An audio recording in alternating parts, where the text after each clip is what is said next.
Point de l'or, la Confédération marchande de Rose Ruby.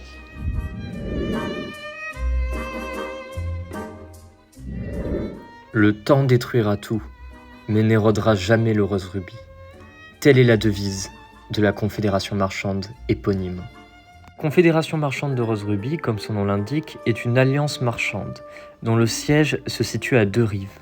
Ce siège, appelé le Palais Rose, est situé idéalement entre les deux principaux ports de la ville et au centre des plus grandes places de marché. C'est au sein de ce palais que se situe la mythique salle des échanges, là où le Conseil des Sept, administrant le Rose Ruby, se réunit, une salle dont l'emplacement est tenue secrète pour préserver l'identité de ses membres. C'est d'ailleurs dans le hall de ce palais, couvert de dorures et d'objets hors de prix, de tapis à des prix exorbitants, qu'est gravé dans le sol le serment du Rose Ruby, prêté par tout marchand qui rejoint l'organisation. Sous la lune, le soleil, le mystère et le rubis, je jure de négocier avec mesure, d'honorer ma parole comme si elle était d'or, de ne jamais me détourner de mon sort, de m'en remettre au destin, car j'ose, ici en ce lieu, rejoindre le rose, car le rouge est la couleur du sang, et le sang, la monnaie seule des fous et ignorants. Si l'identité des 7 membres du conseil est tenue secrète, la personne qui les administre et qui dirige réellement l'organisation n'est pas réellement un mystère. Quoique, l'organisation est dirigée par Maître Ventalis, surnommé le Serpent ailé. Comme quelque chose qui n'existe pas, mais qui serait complètement terrifiant. On ne sait presque rien de cette figure énigmatique, si ce n'est qu'il a toujours été là. En plus de 2000 ans d'histoire connue, le nom de Ventalis revient, à fur et à mesure dans l'histoire. Un nom craint, un nom respecté, mais pas un nom oublié. Si les rumeurs vont de bon train, et que pour certains Ventalis est une façade, inventée par le Conseil pour asseoir l'idée qu'ils sont unis, quand en réalité il n'en est rien, pour d'autres, Ventalis est le dernier membre d'une race à la longévité exceptionnelle, un empyréen de Mia, un Myrène, car s'originant de Valais. Pour les plus fous, Ventalis serait un mage nain qui, avalé par l'avarice, serait devenu une liche pour accumuler toujours plus de richesses. Il aurait fini par détester sa nouvelle apparence et se cacherait depuis. Une histoire reprise à Valais sous la forme d'un conte pour enfants. La liche les airpalais, censée leur inculquer la valeur de la vie et l'humilité quant à la richesse. Quoi qu'il en soit, et quoi que soit le serpent ailé, celui-ci semble joueur, puisqu'il a fait de son surnom l'emblème même de sa confédération. Celle-ci aurait été fondée en l'an 12, après les Grandes Guerres. En plus de 2000 ans d'existence, la confédération a amassé une fortune qui représente la plus considérable de tout Misala. En experts financiers, le Conseil et Ventalis investissent toujours au bon moment et savent se séparer de leur part au moment le plus opportun, chaque décision étant si méticuleusement planifiée que c'est toujours un succès. La fédération n'a jamais perdu d'argent sur une opération financière.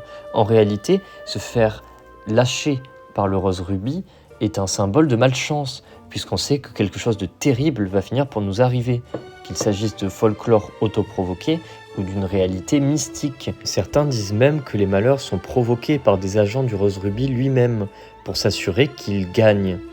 Les membres du Rose Ruby sont donc changeants, mis à part Ventalis, qu'il s'agisse du Conseil, victime de leur propre mortalité et devant être remplacés, mais également ses adhérents. La fédération se compose de boutiques, de marchands ambulants. En réalité, quiconque vend quelque chose peut s'y enregistrer, pour une petite somme ou un pourcentage des bénéfices. Ainsi, il profite de ses atouts, la réduction voire la nullification des taxes douanières, des adresses de services, assurances, contrats de protection, et évidemment le sceau de la guilde, qui qualifie que le détenteur fait partie de l'organisation et que s'en prendre à lui, c'est s'en prendre à l'organisation tout entière. Il s'agit également d'un symbole de sécurité, puisque faire un achat chez un marchand agréé, c'est la sécurité qu'il ne s'agit pas d'une arnaque. En réalité, qu'importe que vous soyez un simple roturier ou le noble le plus influent du pays, le Rose Ruby contrôle tout et son pouvoir décisionnel est immense en Misala.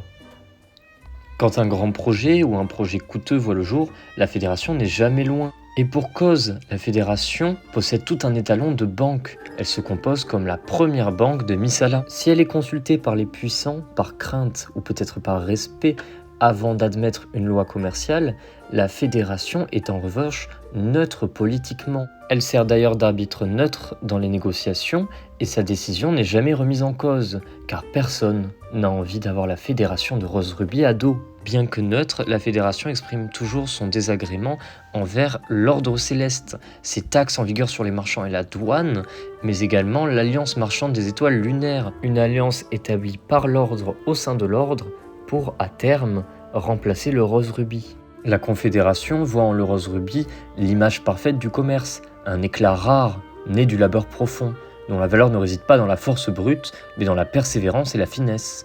Les marchands de la Fédération disent souvent que l'or s'échange, le rubis se vend, mais qu'un Rose Ruby se mérite.